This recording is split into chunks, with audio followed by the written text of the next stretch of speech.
At 16, I came home from school to find my belongings packed in trash bags on the front lawn. My parents coldly informed me they needed to streamline family resources to support my younger sister Abigail's promising figure skating career.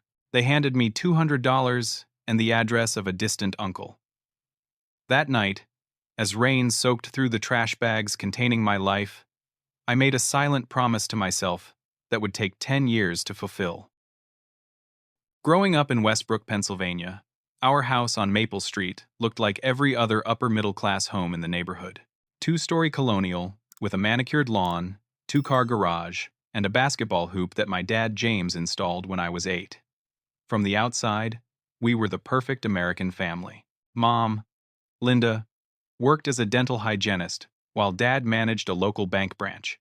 My sister Abigail arrived when I was 4 years old, and for a while, things were normal. At least I thought they were.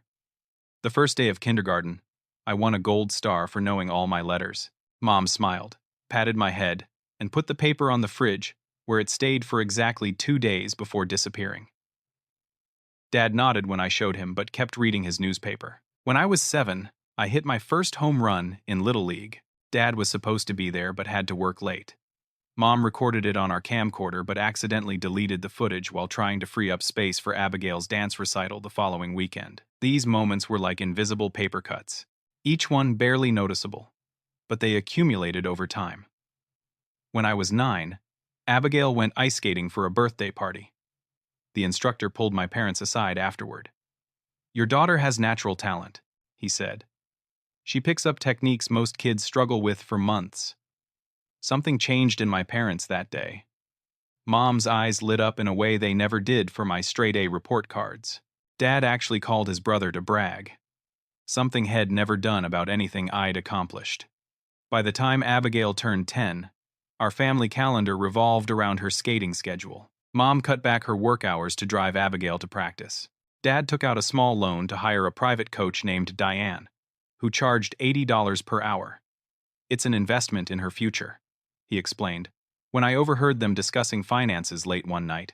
My baseball trophies gathered dust on a shelf in my bedroom, while Abigail's skating medals displayed prominently in a custom-built case in the living room. When guests came over, Mom would guide them to it like a museum curator.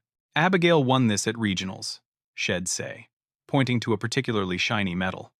"The judges said her artistic expression was unprecedented for someone her age." When I made the varsity baseball team as a freshman, I left the permission slip on the kitchen counter for 3 days. Dad finally signed it between bites of breakfast, barely looking at what it was. "What's this for again?" he asked. "Baseball?" I replied. "I made varsity."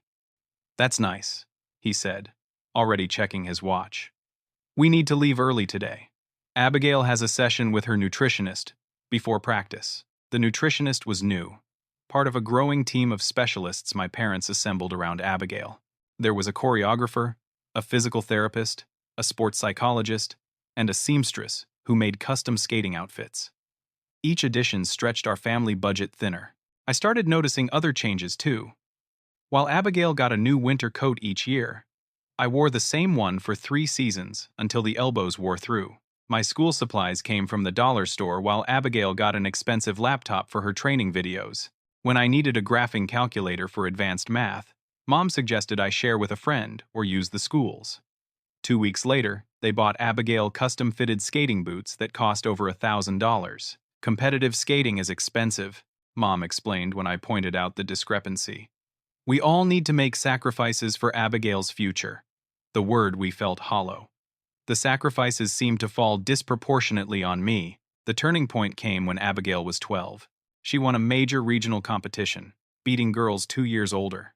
The head judge approached my parents afterward and said, "You have a golden talent here. With the right training, she could go all the way to the Olympics." My parents repeated that phrase for weeks. "Our golden girl," they'd say, beaming with pride. Soon it was just golden, like a royal title. Golden needs new skates. Golden has a competition this weekend. We can't miss Golden's practice. I became increasingly invisible in my own home. Dinner conversations centered around Abigail's training schedule, competition results, or her coach's latest insights. If I tried to talk about school or friends, The topic quickly shifted back to skating. Sometimes I wondered if I disappeared completely whether anyone would notice. My 16th birthday fell on the same weekend as one of Abigail's competitions in Chicago. They forgot entirely. No cake, no card, not even a happy birthday until I mentioned it the following week. Mom looked genuinely surprised, then guilty. Oh, Stuart. With all the preparation for nationals, she trailed off, then brightened. Well, make it up to you when things settle down. They never did. That summer, I was rummaging through the office looking for stamps when I found a folder labeled College Savings. Curious, I opened it. Inside were statements for two 529 college savings plans. One for Abigail, one for me. Hers had a healthy balance of over $30,000 with regular monthly contributions. Mine showed a balance of $712. The most recent statement included a withdrawal form. Nearly all the money that had been saved for my education had been transferred out 3 months earlier. The memo line read, Abigail's Olympic Training Program. I put the folder back, hands shaking. That night, I heard my parents arguing about money for the first time. Words like second mortgage, credit card debt, and financial advisor floated up the stairs. Dad's voice rose sharply. What choice do we have? We can't pull her out now. She's so close to qualifying. Mom's response was quieter but clear enough. We need to streamline our expenses. Cut out the non-essentials. I didn't realize then that in their minds, I had become non-essential. Tuesday, October 12th, started like any normal school day. I hit snooze twice, rushed through a shower, and grabbed a granola bar on my way out the door. Mom and Dad were already gone, taking Abigail to her morning training session before school. Nothing unusual there. The weather turned during 7th period. Gray clouds rolled in, bringing a steady drizzle that soaked through my jacket during the walk home. I was thinking about the history test on Friday and whether I could convince Dad to let me use the car to take Jess to the movies on Saturday. As I rounded the corner onto our street, I saw them. Black trash bags lined up on the front lawn, getting steadily darker as the rain intensified. 3 suitcases I recognized from the attic stood beside them. A sick feeling grew in my stomach as I approached. Dad's car pulled into the driveway just as I reached the bags. He and Mom got out, their faces set in identical expressions of determination mingled with something that might have been guilt if they'd allowed themselves to feel it. What's going on? I asked, though part of me already knew. Dad cleared his throat, glancing at Mom as if for reinforcement. Stuart, your mother and I have made a difficult decision. Mom stepped forward, her voice taking on the same tone she used when explaining to patients why they needed expensive dental work. Abigail's career is at a critical juncture. Her coach believes she has Olympic potential, but the training costs are substantial. We need to focus all our resources on giving her this chance. These are your things, Dad continued, gesturing to the trash bags, now darkening with rainwater. We've packed everything. Your clothes, books, electronics, it's all there. My mind struggled to process what was happening. You're kicking me out? Where am I supposed to go? Mom reached into her purse and handed me an envelope. Inside was $200 in 20s and a slip of paper with an address. Your Uncle Fred has a spare room. He's expecting you. Uncle Fred, Dad's brother whom we saw once every few years at funerals or weddings. The perpetually single uncle with alcohol on his breath by noon, who worked as a night security guard at an office building downtown. This is a joke, right? I looked from Mom to Dad, searching for any sign that this wasn't really happening. Dad checked his watch. We need to get Abigail to her afternoon session. There's money for a bus in the envelope. Fred's expecting you by dinner. You can't do this. I'm 16. This is illegal. I'll call the police. Mom's face hardened. Don't be dramatic, Stuart. We're not abandoning you. We're just giving you an early start at independence while ensuring your sister gets her once-in-a-lifetime opportunity. Fred is family. Legally, you're still under our care. I have school. My friends. My life is here. You can transfer, Dad said. Fred's place is still in the district, just barely. This isn't about you. Think about what Abigail could accomplish. Don't be selfish. Don't be selfish. The phrase hit me like a physical blow. All those years of hand-me-downs, forgotten birthdays, emptied college funds. And I was the selfish one? They left me standing there in the rain, trash bags disintegrating around my belongings. I watched their car back out of the driveway, wipers clearing the windshield as they drove away without looking back. The call to Uncle Fred was humiliating. His voice on the other end of the payphone sounded annoyed, then resigned. "Yeah, your dad called. Can you get here by yourself?" "Am working until 6. I took the bus across town, lugging what I could carry. The rest of my things sat in sopping trash bags on the lawn, probably ruined by now. Uncle Fred's apartment was on the 3rd floor of a building that smelled like old cigarettes and boiled cabbage. The elevator was out of order according to a handwritten sign taped to the doors. Fred opened the door on my 3rd knock. He looked older than I remembered, his face lined and stubbled. The apartment behind him was small and cluttered, with minimal furniture and walls yellowed from decades of smoke. "So they finally did it," he said by way of greeting. I stared at him. "You knew." He shrugged, stepping aside to let me in. "James has been talking about cutting costs for months. Said something had to give." He pointed to a door off the main room. "That's yours now. There's a mattress and some shelves. Bathrooms down the hall. We share." The room had been a walk-in closet at some point, just big enough for a twin mattress on the floor and a set of plastic storage shelves. A naked bulb hung from the ceiling, controlled by a pull string. "Thanks," I managed to say, though gratitude was the furthest thing from what I felt. "Don't thank me. I'm getting $300 a month from your dad to put you up. Beer's off limits. Rent's due 1st of the month." He paused at the doorway. "For what it's worth, I think it's a lousy thing they did. James always was soft in the head when it came to your mom's ideas. That first night, I lay on the thin mattress listening to the unfamiliar sounds of the apartment building. Footsteps overhead. Arguments through the walls. The rattle of the ancient refrigerator. I tried calling Jess from Fred's landline, but her mom said she was at soccer practice. I didn't leave a message. What would I even say? The next morning, I called home. Mom answered on the 4th ring. "Stuart," she said, her voice artificially bright. "Are you settled in?" "I want to come home," I said, hating the tremor in my voice. Her tone cooled immediately. "We discussed this. This arrangement is best for everyone right now. Abigail needs. What about what I need? I'm your son. Don't be selfish, Stuart. This is bigger than you. Abigail has a chance to do something extraordinary. Sometimes families have to make sacrifices." "You mean I have to make sacrifices? I need to go. Abigail has practice in 20 minutes. She hung up.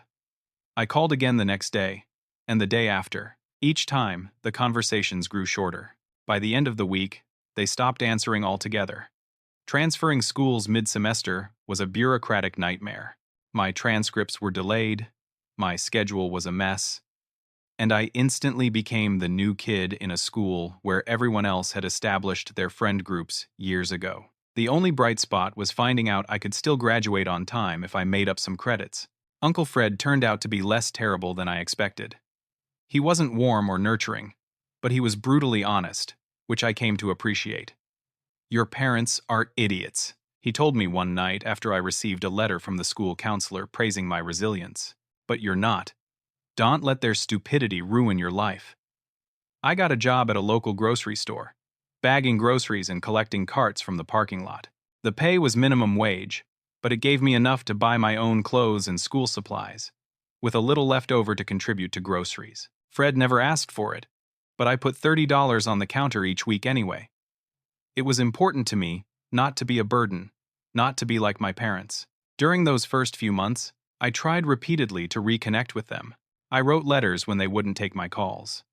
I took the bus to our neighborhood once, only to find an unfamiliar car in the driveway and the curtains drawn. I left a note with our neighbors, asking my parents to contact me.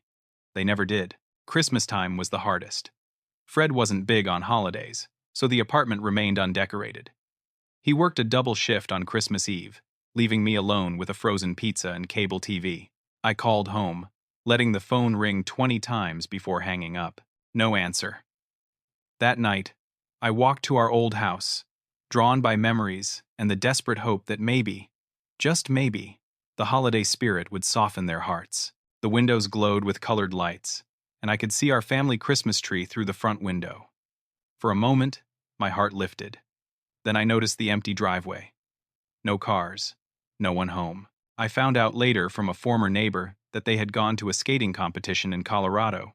Abigail had performed on Christmas Day. The final blow came in May, just before the end of the school year. I scraped together enough money to take a taxi to the house, determined to speak with them face to face. I needed closure, or confrontation, or something that would help me make sense of what had happened. The house was empty. Not just unoccupied, but vacant. A for sale sign stood in the front yard. Through the windows, I could see empty rooms, bare walls where family photos had once hung. I sat on the front steps for hours, numb with disbelief. Eventually, a realtor arrived to show the property to a young couple. She was surprised to find me there. "Do you know where the previous owners went?" I asked. "They relocated to Minnesota," she said cheerfully. "Something about a special training program for their daughter. Are you a friend of the family?" "I'm their son," I said. Her smile faltered. "Oh, they only mentioned having a daughter." That night, I told Fred what happened. He poured himself a whiskey. Then, after a moment's consideration, poured a small one for me too. "People disappoint you," he said, raising his glass slightly. "Family most of all. The sooner you accept that, the sooner you can start building your own life." "Is that what you did?" I asked. He shrugged. "More or less. Difference is, you're smarter than I was at your age. You'll do better." Graduation day arrived without fanfare. Fred came, sober and uncomfortable in a clean shirt and slacks. He sat alone in the audience, clapping tersely when my name was called. No one else was there for me. No parents beaming with pride. No grandparents. No siblings. Just Fred, who afterward handed me a card containing $300 and a gruff, "Good job, kid." It was enough. The community college acceptance letter arrived in July. Westbrook Technical Community College wasn't impressive by any standard, but it was affordable with financial aid and close enough to Fred's apartment that I could continue living there while taking classes. The admissions counselor had been sympathetic to my situation, helping me navigate the financial aid process as a technically dependent student with no parental support. "Start with your general education requirements," she advised. "Then you can transfer those credits to a 4-year school if you want to continue." I enrolled in basic classes: English composition, college algebra, introduction to business, and history. Between classes, I picked up more hours at the grocery store and started looking for better-paying work. My goal was clear: financial independence, education, and never having to rely on family again. One rainy Tuesday, my ancient Honda broke down on the way to campus. The repair shop closest to where it died was Jensen's Auto, a small, independent garage with a hand-painted sign and a waiting room that consisted of 2 folding chairs and a coffee maker. Dave Jensen was in his 50s with calloused hands and the kind of practical intelligence that comes from decades of solving complex problems with limited resources. He took one look at my car and shook his head. "Timing belt's gone, which means the valves are probably bent. On this model, that's practically a death sentence." I felt the floor drop out from under me. Without a car, I couldn't get to work or school. Without work, I couldn't afford repairs or a replacement. It was the kind of cascading disaster that could derail everything I'd been working toward. Dave must have read the panic on my face. "You, a student," I nodded. "Need a job?" That question changed the trajectory of my life. Dave needed help around the shop. Nothing complicated at first.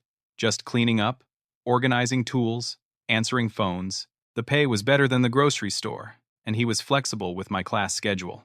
Over time, he taught me more about cars: how to change oil and filters, rotate tires, diagnose simple problems. I absorbed everything like a sponge, asking questions and staying late to watch him work on more complex repairs. "You've got good instincts," he told me one day after I correctly identified a failing water pump by its distinctive whine. "Most people take years to develop that kind of ear." I started bringing my textbooks to work, studying during slow periods. Dave noticed my business text one day. "Planning on becoming a suit?" he asked, wiping his hands on a rag.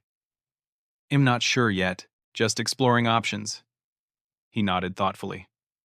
"Smart. The technical skills are important, but knowing how to run a business is what separates the mechanics who work for others from the ones who build something for themselves. That conversation planted a seed.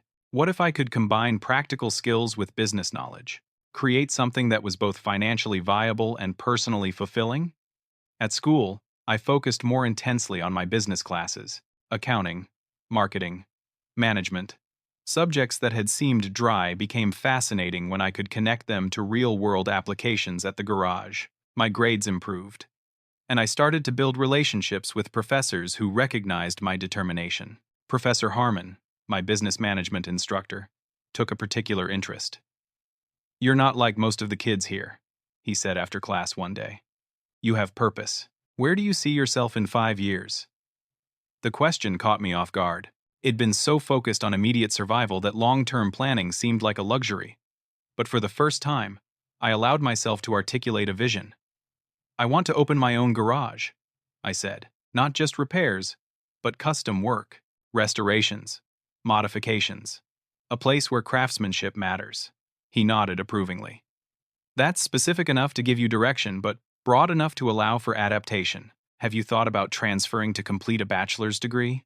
With his encouragement, I applied to the State University's business program. Between my strong community college GPA, compelling personal statement, and Professor Harmon's recommendation, I was accepted with a partial scholarship. The transition wasn't easy. State University was a different world from community college, filled with students who had traditional family support, who hadn't spent the last few years juggling work and school while living in a converted closet. But the independence I'd been forced to develop became my strength. While other students struggled with time management and personal responsibility, I already had those skills mastered. Dave kept me on part-time, working weekends and holidays. "The shop will be here when you finish school," he promised. "Take the time you need to do this right." My relationship with Fred had evolved into something resembling mutual respect. Had stopped drinking as heavily, partly due to health concerns, but also, I suspected, because my presence created a kind of accountability he hadn't had before. "Your dad called," Fred said casually one evening as I was heading out for a late study session. I froze, keys in hand. "What did he want?" "To check on you. Said they're settled in Minnesota now.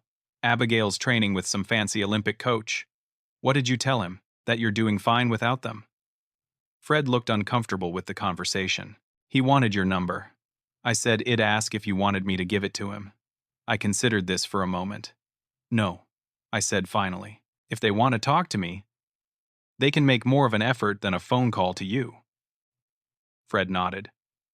And that was that. The next 2 years passed in a blur of classes, work, and planning.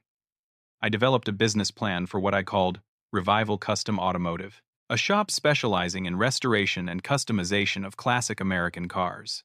Each assignment became an opportunity to refine some aspect of the plan: marketing strategies, financial projections, operational procedures. By my final semester, the plan was solid enough that Professor Harmon suggested I present it to actual investors.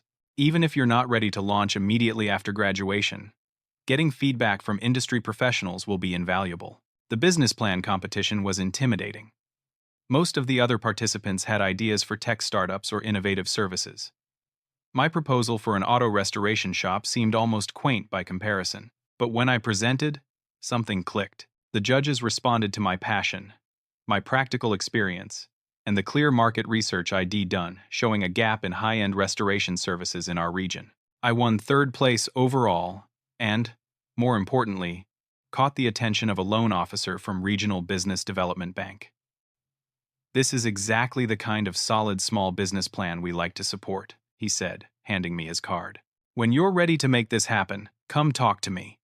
Graduation day at the university was everything high school graduation wasn't. I had friends there, professors who knew and respected me, and a clear path forward. Fred came again, this time with Dave and his wife, forming a small but meaningful cheering section when my name was called.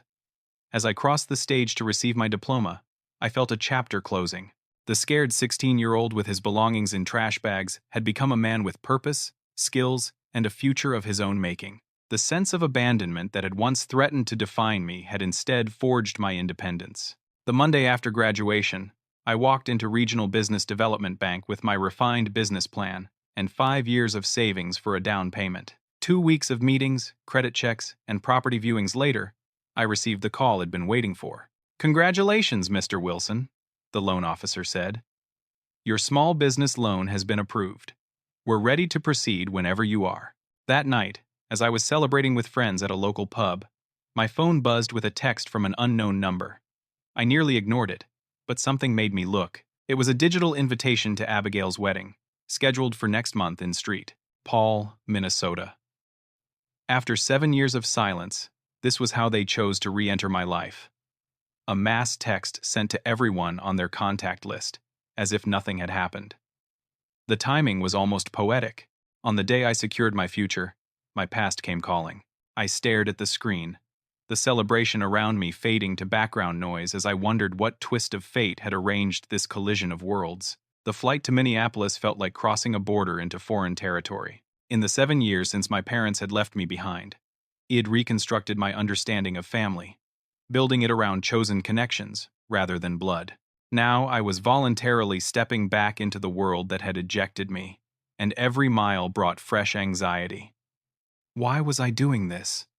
The question rattled in my head as the plane began its descent. Closure, perhaps. Or maybe simple curiosity. Whatever my parents had become, whatever Abigail had grown into, I needed to see it with my own eyes before I could truly close this chapter. The wedding was being held at the Grand Hotel Minneapolis, a luxury venue that spoke volumes about either my sister's taste or her fiancé's bank account. Probably both. I checked into a modest hotel 10 blocks away, unwilling to share breakfast space with relatives who might not even recognize me. The rehearsal dinner was the night before the wedding. I deliberately skipped it, using the time instead to explore the city and settle my nerves. The next morning, I dressed carefully in the new suit I'd purchased for both this occasion and future business meetings. The man in the mirror looked confident, successful, nothing like the abandoned teenager who still occasionally haunted my dreams. I arrived at the church 30 minutes early, settling into a pew near the back on the bride's side. People filtered in, many casting curious glances my way, clearly trying to place me in the family tree. I recognized a few faces, distant relatives, family, friends, but none approached me. Then my parents walked in, and time seemed to compress. Dad looked older, his hair now completely gray, his posture slightly stooped. Mom appeared remarkably preserved, her hair professionally colored and styled, her outfit expensive and tailored. They moved with the practiced confidence of people accustomed to social scrutiny, greeting guests warmly as they made their way to the front. Neither of them saw me, or if they did, they gave no indication. The ceremony itself was elegant and traditional. Abigail entered on Dad's arm, resplendent in a designer gown that probably cost more than my first car. She had grown into a beautiful young woman, though her smile seemed practiced rather than joyful. Her groom, Ryan, was tall and polished in the way that suggested old money in private schools. They recited their vows with appropriate solemnity, and just like that, my little sister became Mrs. Ryan Harrington. The reception was held in the hotel's grand ballroom, decorated with thousands of dollars worth of flowers and crystal. I stood at the edge of the room, nursing a glass of champagne, watching the familiar choreography of a high society wedding. Abigail and Ryan circulated among guests, accepting congratulations with practiced grace. My parents basked in reflected glory, accepting compliments about their beautiful daughter and wonderful new son-in-law. I was considering a quiet exit when Dad spotted me across the room. His expression froze mid-laugh, champagne glass halfway to his lips. He said something to Mom, whose head snapped in my direction, eyes widening. After a brief, intense conversation, they made their way toward me. "Stuart," Mom said, reaching for a hug that I neither returned nor rejected. "You came. How wonderful." "Congratulations," I said neutrally. "It was a beautiful ceremony." "Yes." Abigail wanted everything perfect, Dad added, his hand awkwardly extended. I shook it briefly. "You're looking well, son. How have you been?" The casualness of the question was breathtaking in its audacity. How had I been? In the 7 years since they'd abandoned me, not once had they actually asked that question. "I'm doing fine," I replied evenly. "I graduated college last month. Business degree. I'm opening my own auto restoration shop." "That's wonderful." Mom said, with the same enthusiasm she might express for a stranger's good news. We always knew you were capable. Did you? The words slipped out before I could stop them. An awkward silence fell. Dad cleared his throat. Well, we should introduce you to Ryan's parents. They're lovely people. And just like that, they pivoted to safer topics, steering the conversation away from our shared history toward the banality of wedding small talk. It was surreal, watching them perform this charade of normalcy, acting as if the last 7 years had been a mere geographical separation rather than a complete abandonment. Throughout the reception, I observed them carefully. The way they deferred to Ryan's parents, both successful attorneys from Boston. The way they hovered at the edges of conversations involving Ryan's extended family, eager to be included but clearly aware of their lower status in this new social hierarchy. Abigail finally made her way to me during the dinner, Ryan in tow. "Stuart," she said with a smile that didn't quite reach her eyes. "What a surprise! You invited me," I pointed out. "Yes. Well," she replied, slightly flustered. "We weren't sure you'd come. It's been so long." Ryan extended his hand. "Ryan Harrington. I've heard a lot about you." I doubted that very much, but shook his hand anyway. "Congratulations on your marriage." "Thank you. Abigail tells me you're in the automotive industry." "Fascinating. My father collects vintage cars. Perhaps there could be some business opportunities there." His condescension was so casual, so ingrained, that I doubted he was even aware of it. In his world, my work was a quaint hobby, something that might serve his family's interests if properly directed. "He'll keep that in mind," I said, then turned to Abigail. "I was surprised to get your invitation. Last I heard, you were training for the Olympics." A shadow crossed her face. "That ended a few years ago. Knee injury. Couldn't be repaired enough for competition." "I'm sorry to hear that," she shrugged. "Everything happens for a reason. If Id continued skating, I might never have reconnected with Ryan. We knew each other years ago, when his family sponsored my training. The implications of that statement hung in the air. Had her value to my parents transferred from athletic potential to marriage potential? Had they simply found a new way to access the resources they'd once sought through her skating career? As the evening progressed, I found myself at the bar beside a familiar figure, Uncle Ted, Mom's brother, notoriously loose-lipped after a few drinks. "Stuart Wilson," he said, clapping me on the shoulder. "The prodigal nephew returns, though I guess in your case, you weren't the one who left. Uncle Ted. You haven't changed." "Neither have your parents, fundamentally," he replied, signaling the bartender for another scotch, still chasing the dream through Abigail. Only now it's social climbing instead of figure skating. "How are they doing, really?" I asked, curiosity getting the better of me. Ted snorted. "Living beyond their means, as usual. The move to Minnesota nearly bankrupted them. Then Abigail's injury. All that investment, with no return. Your dad had to take a significant step down career-wise. Your mom's working full-time again." He took a long sip of his fresh drink. "Between us, they're counting heavily on Ryan's family connections to bail them out of some poor financial decisions. They seem to be doing fine," I observed, nodding toward where my parents were laughing with Ryan's mother. "Appearances," Ted said dismissively. "Always appearances. That's designer clothes on credit cards and a smile that hides mortgage payments they can barely make. They've tied themselves to Abigail's future completely." He looked at me with surprising clarity despite the alcohol. "They're underwater, Stuart. Have been since Minnesota. Ryan's family is their life raft now." Later that night, as the reception wound down, I found myself alone with Abigail for a moment. She looked tired, the professional makeup no longer hiding the strain around her eyes. "Are you happy?" I asked simply. She seemed startled by the direct question. "Of course. Why wouldn't I be? I just had the wedding of my dreams." "That's not what I asked." Abigail glanced around to ensure we weren't overheard. "I'm making smart choices, Stuart. Ryan is a good man from an excellent family. Our children will have every advantage." "Is that what you want? Or what Mom and Dad want for you?" Her expression hardened. "You wouldn't understand. You left. You abandoned us when things got difficult. Some of us stayed and did what was necessary for the family. The revision of history was so complete, so confident, that for a moment I questioned my own memories." Is that what they told you? They didn't have to tell me anything. You disappeared, stopped calling, moved on with your life while we struggled. I stared at her, piecing together the alternate reality she'd been living in. Abigail. They kicked me out when I was 16. They moved to Minnesota without telling me. They're the ones who cut contact. She shook her head. That's not. They said, you chose to live with Uncle Fred, that you wanted independence, that you resented my skating career and couldn't handle the family sacrifices. Family sacrifices. I repeated, incredulous. They emptied my college fund to pay for your training. They packed my belongings in garbage bags and left them on the lawn. They gave me $200 and an address, then changed their phone number.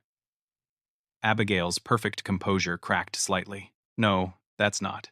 Mom said you were always welcome home, that you chose to stay away because you were angry about the attention my career required. Before I could respond, Ryan appeared at her side. There you are, darling. Your parents are ready for the final toast. She gave me a confused, troubled look before allowing herself to be led away.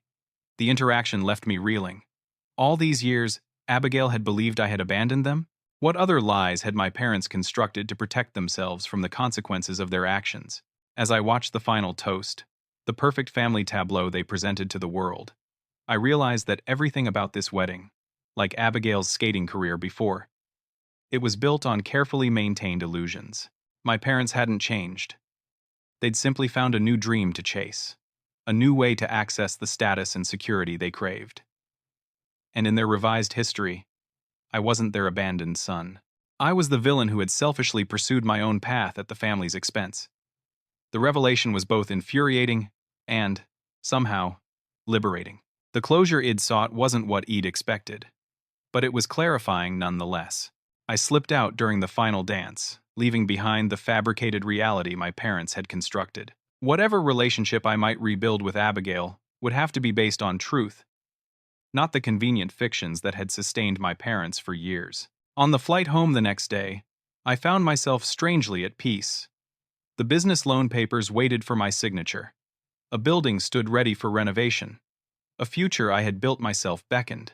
Whatever unresolved feelings remained about my family, I now understood clearly that I had escaped a cycle of delusion and dependence that still held them firmly in its grip. It was enough.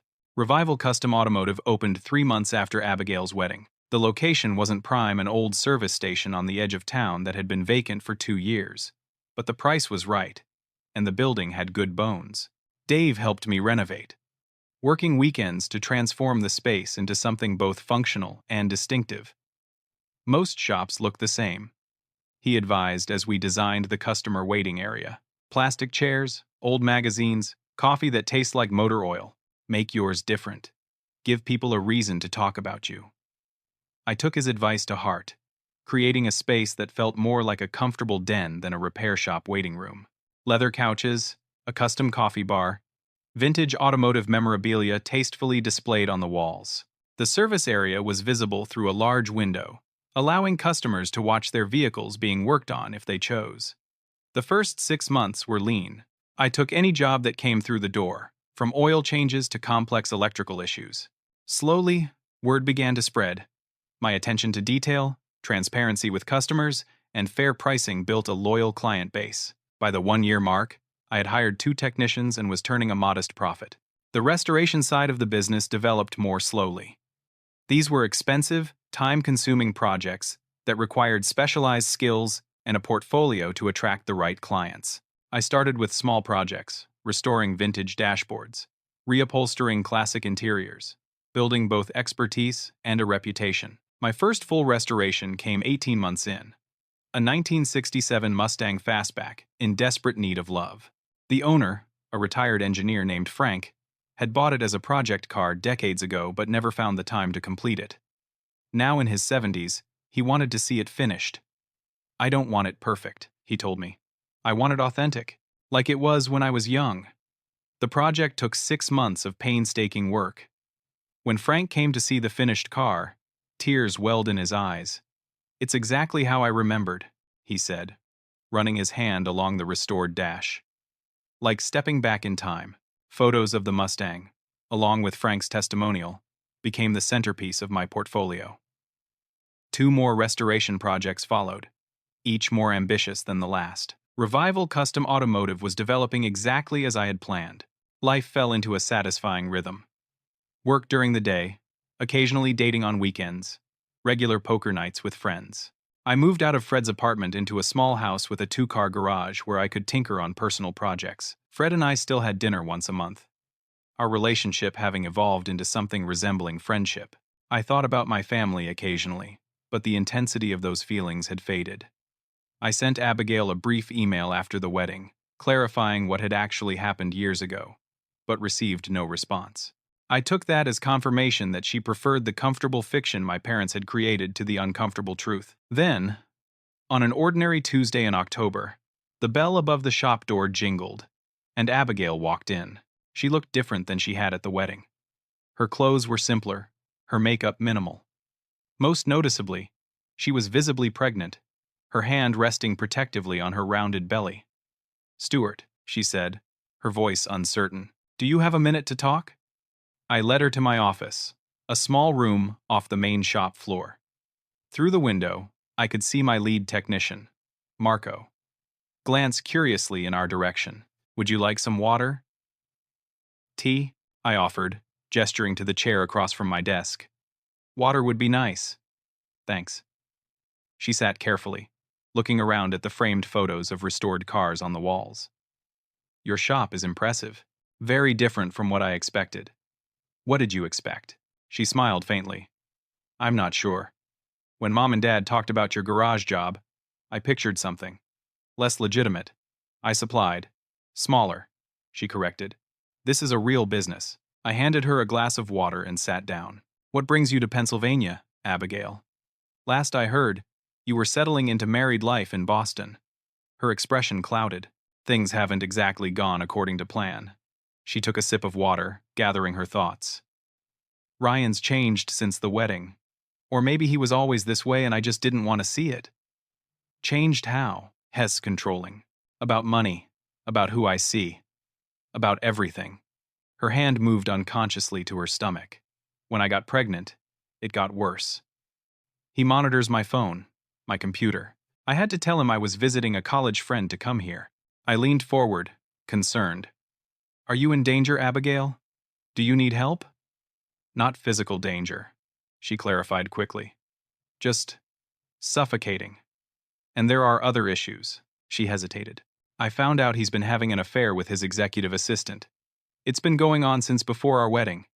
"I'm sorry," I said, and meant it. Whatever complicated feelings I had about my sister, no one deserved that kind of betrayal. "I want to leave him," she continued, "but it's complicated. Mom and Dad." She trailed off, looking away. "What about them?" Abigail sighed deeply. "After I got your email last year, I confronted them. They denied everything at first, then tried to justify it. Said they'd done what was necessary for my career, that you'd been resentful and difficult, and you believed them." I didn't know what to believe, but I started noticing things, how they deferred to Ryan's parents, how anxious they got when there was any tension between me and Ryan. Her voice dropped. "I found out they've been borrowing money from Ryan. A lot of money. Uncle Ted mentioned they were having financial problems." She nodded. "It's worse than that. They're completely dependent on Ryan's family now. Dad's business venture failed, and they remortgaged their house to invest in it. They've been living off loans from Ryan, secured against my marriage to him." The revelation hung in the air between us.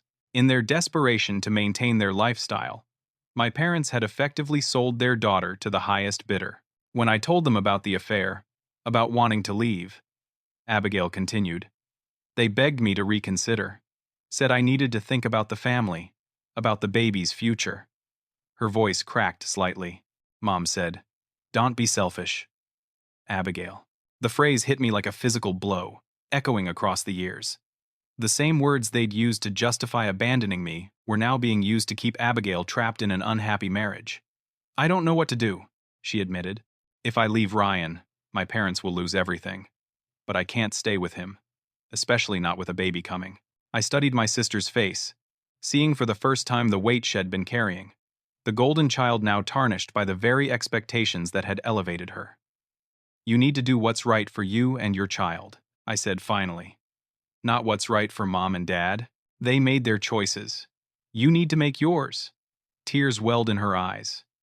I don't even know who I am without their expectations. First I was the skater. Then I was Ryan's wife. I've never just been Abigail. Maybe it's time to find out. We talked for hours that afternoon. Abigail shared details about her life that painted a disturbing picture of control and manipulation, both from our parents and from Ryan. Her skating career had ended not just because of a knee injury, but because Shed collapsed from exhaustion and malnourishment. Years of pushing her body beyond its limits had finally caught up with her. The doctors said, if it continued, I could have done permanent damage, she explained. But mom and dad were devastated. All that investment, wasted.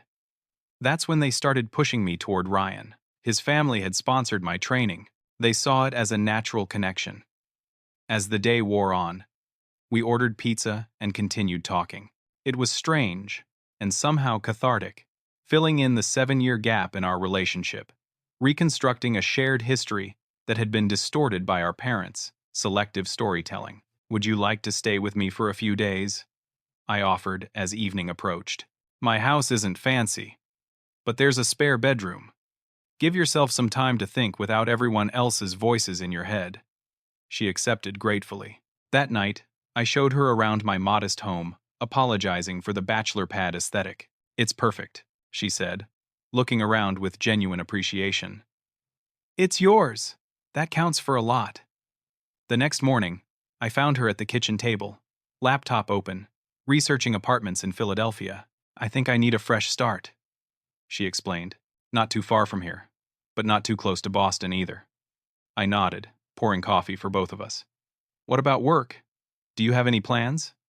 I have a degree in communications that I've never used, she said with a rueful smile, and savings that Ryan doesn't know about. It won't last forever, but it's enough to get established. Her phone buzzed repeatedly as we talked. Ryan, my parents. Increasingly frantic messages demanding to know where she was. She turned it off and continued apartment hunting. 3 days into her stay, we decided to meet my parents at a neutral location, a coffee shop halfway between my house and their hotel.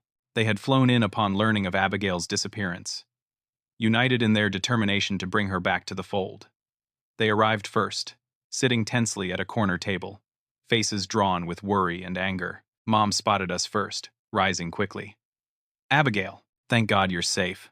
We've been out of our minds. She reached for a hug that Abigail accepted stiffly.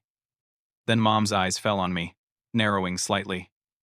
Stuart, I should have known you'd be involved in this. Dad stood more slowly, his expression conflicted.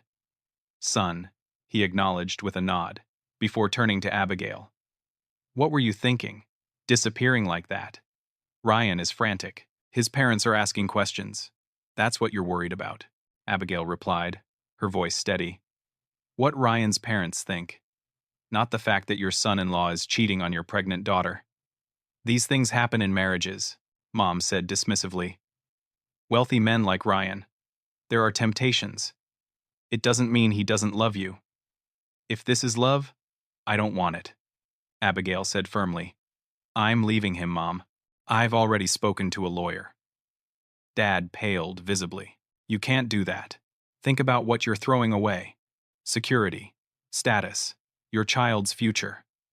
My child deserves a mother who isn't miserable, Abigail countered, and I deserve better than a marriage built on lies. This is your influence, Mom said, turning to me with undisguised hostility, filling her head with ideas about independence.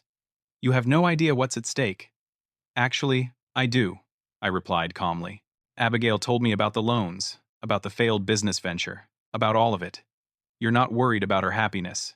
You're worried about your financial lifeline getting cut. How dare you, Mom hissed.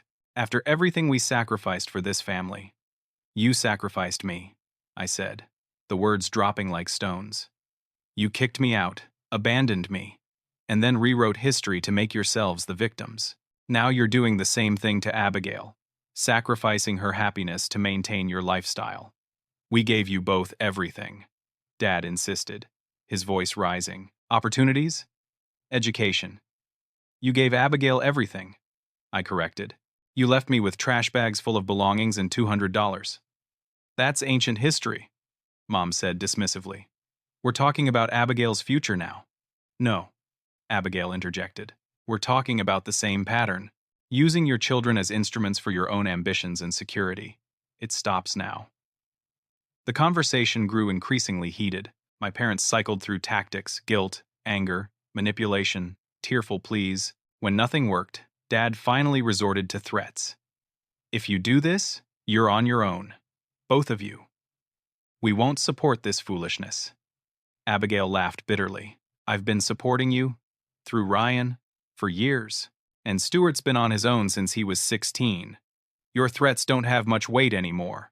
Mom turned to me, eyes blazing. This is your fault. You've always been jealous of Abigail's success, of our special relationship with her. Now you're poisoning her against us out of spite. That's enough, I said firmly. Abigail is making her own decisions. I'm just giving her the support you should be providing. Support, Dad scoffed. What do you know about support? Running a small-town garage? Living in some bachelor pad? You think that's success? You think that's what we want for our daughter? It's a legitimate business, I replied evenly. One that I built myself, without exploiting anyone else. You ungrateful, Mom began, but Abigail cut her off. Stop it! Just stop! Her voice rose sharply, drawing glances from nearby tables. I can't listen to this anymore. I'm leaving, Ryan. I'm going to build my own life. You can either support that decision or not, but you don't get to control me anymore. Mom's face contorted with fury. After everything we've done for you, this is how you repay us? By abandoning your husband, destroying our relationship with his family, jeopardizing our financial security? How can you be so selfish? There it was again, the accusation of selfishness, the ultimate weapon in my parents' emotional arsenal. But this time, it didn't land as intended. Abigail stood, one hand protectively covering her stomach. I'm not being selfish. I'm being a parent. I'm making the choice that's right for my child, even if it's difficult. Isn't that what parents are supposed to do? Before anyone could respond, Abigail gasped suddenly, her face contorting in pain. Stuart, she said, gripping the edge of the table. Something's wrong. A dark stain spread across her jeans, and she crumpled. Would have fallen if I hadn't caught her. Call an ambulance, I shouted to the barista, already lowering Abigail gently to the floor. What's happening? Mom cried, face ashen. She's bleeding, I said grimly. The baby. In the chaos that followed the ambulance, the rush to the hospital, the frantic calls to Abigail's obstetrician, one thing became chillingly clear. The stress of the confrontation, of years of expectations and manipulation, had taken a physical toll. Abigail was in premature labor at 28 weeks, her body betraying her under the weight of accumulated pressure. As we waited in the sterile hospital corridor, Mom turned to me, her face ravaged by fear and accusation. If anything happens to either of them, it's on your conscience. You brought this on by encouraging her rebellion. Dad placed a restraining hand on her arm. Linda, please. Not now, but the damage was done. In my mother's mind, I had endangered not only Abigail, but now her unborn child as well. The ultimate sin, threatening the next generation of their vicarious dreams. I stepped away, finding a quiet corner to breathe, to process, to prepare for whatever came next. Through the large windows, I could see the hospital parking lot filling with cars, ordinary people dealing with their own crises, their own pivotal moments. Somewhere in that building, my sister fought for her life and the life of her child, while our parents, even now, could only see how it affected them. The cycle of toxicity had claimed another victim. The question was whether it would claim two.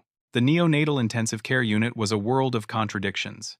Highly sophisticated technology and primal human emotion.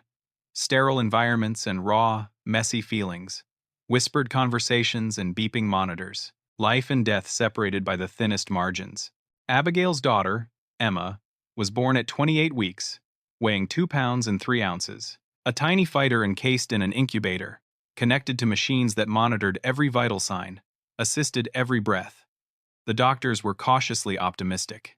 Modern medicine worked miracles with premature infants, they assured us, though the road ahead would be long and uncertain. Abigail recovered physically from the emergency C-section, but emotionally, she was fragile. The guilt was overwhelming. Despite everyone's assurances that premature labor could have happened regardless of circumstances. I should have stayed calm, she whispered one night, sitting beside the incubator, one finger gently touching Emma's tiny hand through the medical port. I should have handled it better. This isn't your fault, I told her firmly. The stress you've been under for years, the expectations, the pressure, that's what did this. Not one conversation. Ryan arrived the day after Emma's birth, having taken the first flight when he received the news. His presence complicated an already tense situation. On the surface, he played the role of concerned husband and father, bringing flowers, speaking with doctors, making appropriate worried faces. But in quiet moments, I caught glimpses of his true priorities. The timing is unfortunate, he said to Abigail when he thought they were alone. I was just outside the door, coming back with coffee. The Westerly acquisition is finalizing next week. I need to be in Boston. Our daughter is fighting for her life. Abigail replied, her voice flat with exhaustion. And the best doctors are caring for her, he countered smoothly. Your parents are here. Your brother is here. What difference does it make if I'm physically present or not? I backed away silently, not wanting to intrude further, but the exchange confirmed what Abigail had told me about her marriage. In Ryan's world, even a premature daughter was an inconvenience to be managed, not a crisis requiring his full presence. He left 2 days later, citing unavoidable business commitments. The relief on Abigail's face when he departed spoke volumes. My parents established a near-constant presence at the hospital, alternating between genuine concern for Emma and thinly veiled resentment toward me. In their narrative, I had destabilized a functional family system, triggering Abigail's premature labor. My mother could barely look at me. My father was marginally more civil, though strained. As days turned into weeks, the hospital became our shared reality. I adjusted my work schedule, leaving Revival in Marco's capable hands most mornings, while I spent afternoons and evenings at the NICU. Abigail was discharged but refused to leave the hospital, sleeping in a recliner beside Emma's incubator. I brought her fresh clothes, decent food, magazines, anything to make the sterile environment more bearable. One evening, as I arrived with dinner, I overheard my parents in intense conversation with Abigail. Ryan's family has connections at Boston Children's Hospital, Mom was saying. They could arrange a transfer once Emma is stable. The facilities there are world-class. She's receiving excellent care here, Abigail replied warily. But Boston would be closer to home, Dad pressed. Closer to Ryan. The Harringtons have been asking when you'll return. I'm not sure I'm going back to that house, Abigail said. I told you. Things with Ryan, you're not thinking clearly. Mom interrupted. The stress, the hormones, now isn't the time to make life-altering decisions. Emma will need stability, the best medical care, financial security. What she needs is her mother to be happy and healthy, Abigail countered. Living with Ryan won't accomplish that. My father lowered his voice, but not enough. Abby, be practical. The Harringtons are covering all these medical expenses. If you separate from Ryan now, in the middle of this crisis, who knows how that will affect their willingness to continue. I chose that moment to enter the room, pretending I hadn't heard their conversation.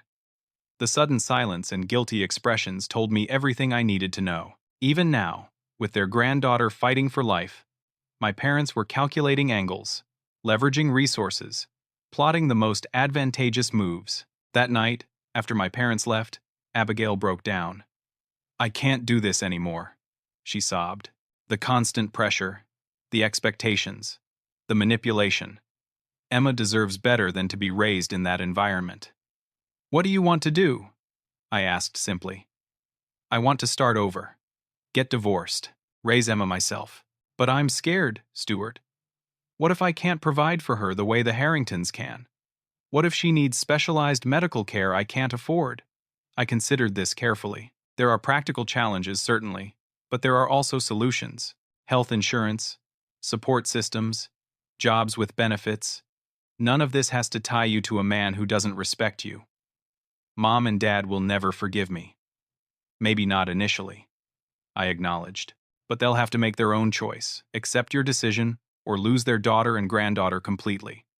As Emma's condition gradually stabilized, the practical questions about her future became more pressing. Ryan made it clear through his actions, brief visits, constant work calls, early departures, that his interest in fatherhood was primarily ceremonial. He wanted the status of having a family without the day-to-day responsibilities. My parents, meanwhile, became increasingly desperate in their attempts to reconcile Abigail and Ryan.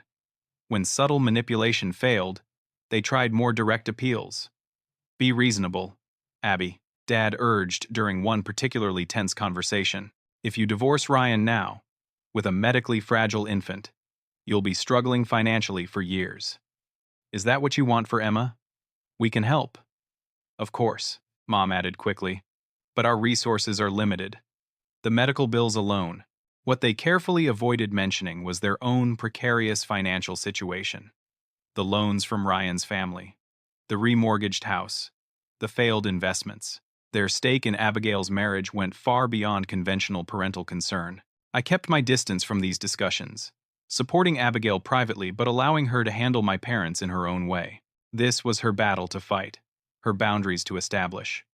I had fought mine years earlier by building an independent life. Now it was her turn. The turning point came 6 weeks after Emma's birth. She had grown stronger, her breathing more stable, though she would need to remain in the NICU for at least another month. Ryan returned from a business trip in London, bringing an expensive stuffed bear and spending exactly 45 minutes at the hospital before claiming he needed to prepare for an early conference call the next day.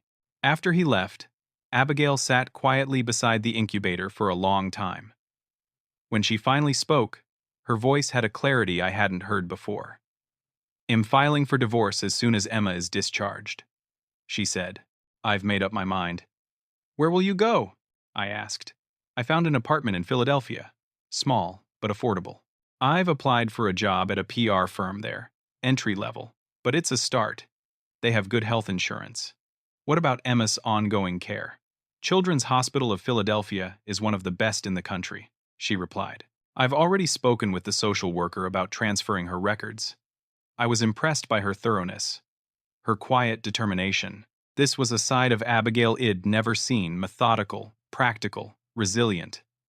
"What can I do to help?" I asked simply. "I'll need a place to stay during the transition," she said. "Just for a few weeks, until the apartment is ready and Emma is discharged. My house is yours for as long as you need." She smiled, the first genuine smile I'd seen in weeks. "Thank you, Stuart, for everything." When my parents learned of Abigail's decision, their reaction was predictably dramatic. Mom wept, alternating between heartbroken pleas and cold accusations. Dad became grimly pragmatic, outlining worst-case scenarios with mathematical precision. When emotional appeals failed, they turned to practical concerns. "At least wait until you have a solid custody and support agreement," Dad insisted. "Don't antagonize Ryan while Emma's medical situation is still precarious." "Ryan's name is on her birth certificate," Mom added. "He has rights. If you leave now, he could make things very difficult for you legally." Their arguments had the hollow ring of self-interest, disguised as concern. What they really feared wasn't Abigail's struggles, but the collapse of their financial safety net. Ryan's family had been keeping them afloat, directly and indirectly, for years. Without that connection, they faced bankruptcy, foreclosure, the public humiliation of financial failure. The situation reached a breaking point 2 days later when I arrived at the hospital to find Abigail in tears, my parents hovering awkwardly nearby, and an elegant older couple I didn't recognize seated primly in the family waiting area. "What's going on?" I asked, immediately concerned. Abigail wiped her eyes angrily. "The Harringtons decided to pay a visit to discuss Emma's future. The couple, Ryan's parents, had flown in specifically to address the unfortunate misunderstanding between Ryan and Abigail. Their proposal, delivered with aristocratic condescension, was breathtaking in its calculation. "We understand there have been tensions in the marriage," Mrs. Harrington had said. "These things happen, particularly with the stress of a premature birth. What's important now is ensuring Emma receives the best possible care." The best possible care, in their view, meant transferring Emma to Boston as soon as she was stable enough to travel. Abigail would, of course, return to the Harrington family compound, where a private nurse would be provided. In exchange for this generosity, the Harringtons expected certain accommodations, primarily that Abigail set aside any thoughts of divorce for at least 1 year, giving the marriage a fair chance to succeed. They made it sound so reasonable, Abigail said bitterly, so concerned for Emma. But it was just another form of control, another way to buy compliance. What made the situation even more twisted was my parents' obvious support for the proposal. They had greeted the Harringtons with nervous deference, nodding eagerly at each point, throwing anxious glances at Abigail when she showed signs of resistance. "It's a generous offer, Abby," Dad had urged. "Think about what's best for Emma." Left unspoken but clearly implied was what was best for them as well. The continued financial support, the maintenance of appearances, the preservation of connections they had sacrificed so much to establish. That evening, after everyone else had left, Abigail and I sat quietly beside Emma's incubator. The tiny girl had grown noticeably in the past weeks. Her skin had more color, her movements more strength. The doctor had described her as a determined little fighter, and watching her, I could see that quality, a stubborn persistence that reminded me of my own journey. "I found something interesting in Ryan's home office before I left," Abigail said suddenly. "Financial records, transfers from his parents' accounts to Mom and Dad's, loans." I asked, though I already suspected the answer. She shook her head. "Not exactly. They've been receiving a monthly stipend since our engagement. $10,000. Disguised as consulting fees for Dad's non-existent business. The implications were staggering. Not just loans or occasional financial assistance, but a regular payment. Almost like they're being kept," I said, the realization crystallizing. "Like paid companions." Abigail nodded grimly. "It gets worse. There's a contract. The payments are contingent on the marriage remaining intact. If we divorce, the money stops immediately, and all previous amounts become due and payable within 30 days. I sat back, stunned by the cold-blooded arrangement. "They sold you. They sold themselves," she corrected. I was just the currency. We sat with this knowledge, watching Emma's tiny chest rise and fall with each breath. The machines beeped steadily, measuring heartbeats, oxygen levels, the vital signs of a life just beginning.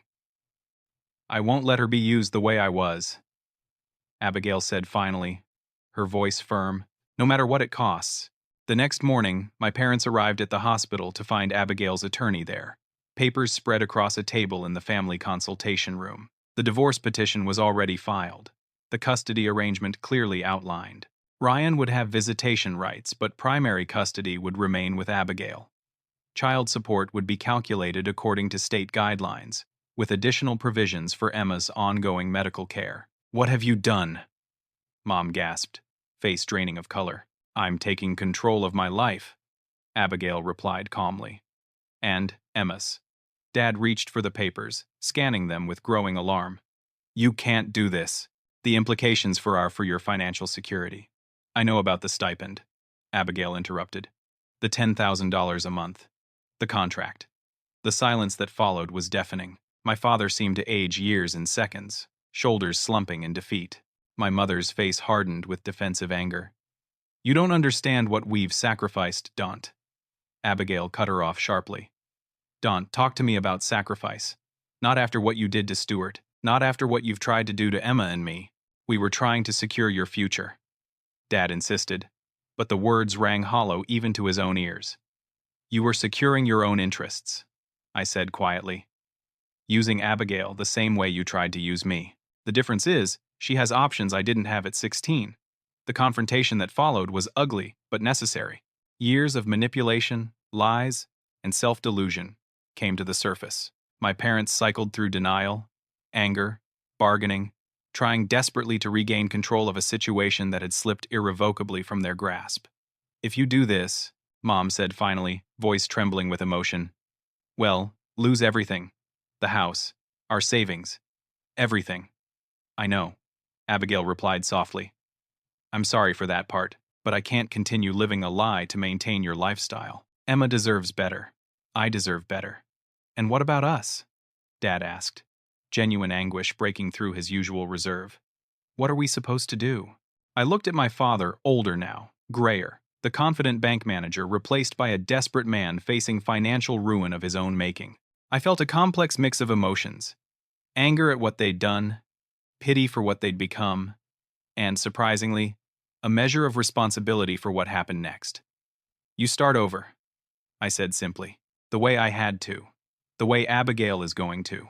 You face reality, make hard choices, and rebuild based on truth, not illusions." As they left the hospital that day, shoulders bent under the weight of consequences long deferred, I realized that the family dynamics had shifted fundamentally.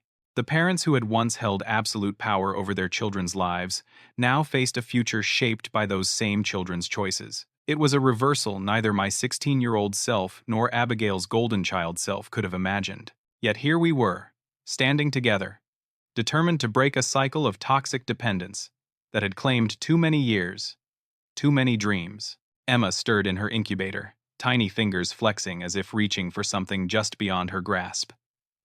The future, perhaps. A future we were now free to shape on our own terms. 3 years can change everything.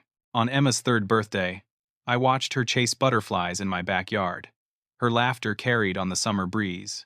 No trace remained of the fragile infant who had spent her first 2 months fighting for life in the NICU. She was sturdy now, determined, with Abigail's eyes, and a spirit entirely her own. "Careful by the flower beds," Abigail called from where she was setting up the picnic table. "Remember what Uncle Stuart said about the bees. Bees are friends if we're careful." Emma recited solemnly before dissolving into giggles and resuming her pursuit of a particularly elusive monarch. The journey to this peaceful moment had been neither straight nor easy. Emma's first year had brought medical challenges, developmental concerns, and the stress of Abigail's contentious divorce. Ryan had initially fought for custody, not out of paternal devotion but as leverage to force Abigail back into compliance with his family's expectations. When that failed, he settled for generous visitation rights that he exercised irregularly, when it suited his schedule and image. Abigail had moved into my spare bedroom with Emma upon the baby's discharge from the hospital. What was intended as a temporary arrangement lasted nearly 9 months as she established her career at the PR firm and saved for a place of her own. Those months transformed our relationship from estranged siblings to something deeper, a genuine friendship built on mutual respect and shared purpose. I expanded Revival Custom Automotive, adding a second location focused exclusively on high-end restorations. The business thrived, developing a reputation that extended far beyond our local market. Car collectors from across the country sought our services, drawn by our attention to detail and authenticity.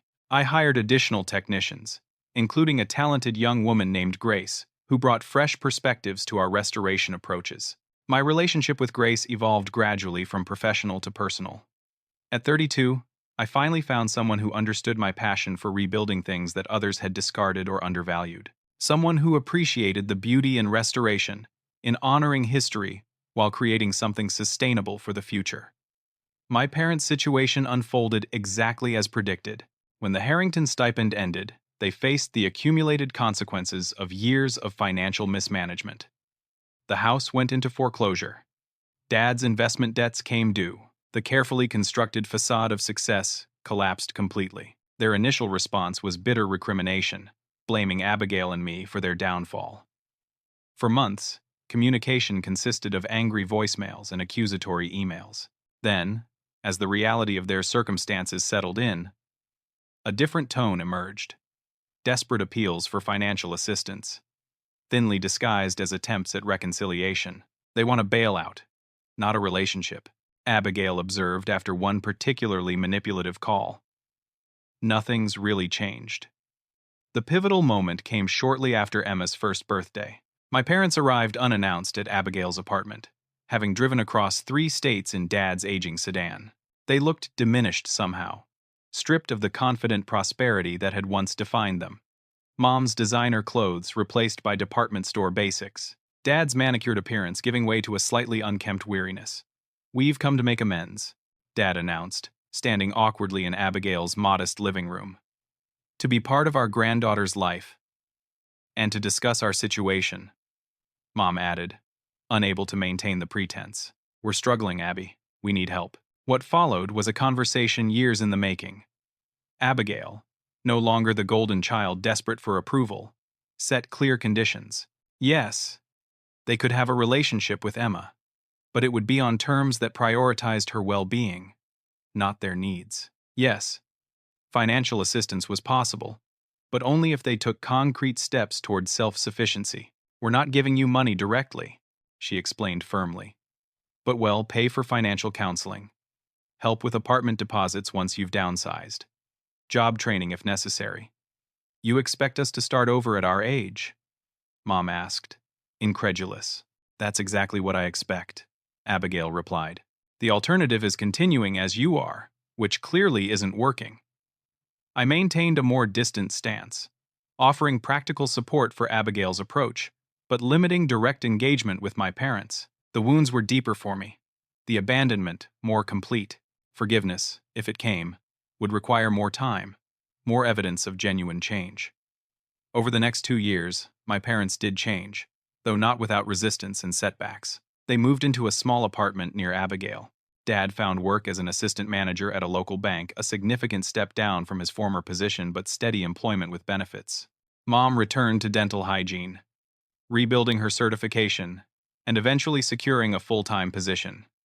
The transformation wasn't just financial. Slowly, painfully, they began to recognize the damage their obsession with status and achievement had caused. They attended family therapy sessions, initially resistant but gradually more engaged. They learned to interact with Emma as a child to be nurtured, not a performance to be judged or an asset to be leveraged. "I don't think I ever really saw you," Mom admitted during one difficult session. "Either of you. I saw reflections of my own ambitions, my own need for validation. Abigail was the vehicle for the recognition I craved. And Stuart," she hesitated, glancing at me uncertainly. "I was the obstacle. I finished for her." "No," she said, surprising me. "You were the reminder of what I was sacrificing. Your independence threatened the narrative I needed to believe that what we were doing was necessary, was right. It wasn't a complete apology. Not yet. But it was the beginning of honesty. And that counted for something." Now, watching Emma's birthday celebration unfold in my backyard, I felt a cautious sense of completion. My parents had arrived punctually, bearing modest gifts and genuine smiles. They interacted with Emma warmly but respectfully, following Abigail's parenting guidelines without complaint. When Grace joined us, they welcomed her with authentic interest, asking about her work and listening to her responses. They were trying. It wasn't perfect, and perhaps it never would be. But it was real in a way our family had never been before. After the cake had been cut and the presents opened, I found myself alone with Dad near the garden I'd planted last spring. He watched Emma playing with her new toys, a wistful expression on his face. "You've built a good life, Stuart," he said quietly. "A business to be proud of, a home, people who care about you." "I have," I agreed, neither seeking his approval nor rejecting it. "Without us," he added, the words heavy with recognition. "Despite us. Really, I did what I had to do." He nodded slowly. "I've been thinking a lot about that day. The trash bags on the lawn. What we said to you." He cleared his throat, clearly struggling. "We were wrong. Catastrophically wrong. I don't expect forgiveness, but I need you to know that I recognize the magnitude of our failure. It wasn't everything that needed to be said, but it was something true." I nodded, acknowledging his words without offering immediate absolution. Some debts couldn't be repaid with apologies alone. Some trust could only be rebuilt through consistent action over time. Later, as the party wound down, I presented Emma with a special gift. It'd been preparing for months, a small savings account specifically designated for her education. Not just college, but any learning she might want to pursue. Art classes, music lessons, science camps, language immersion programs. The freedom to explore her interests without the weight of others' expectations.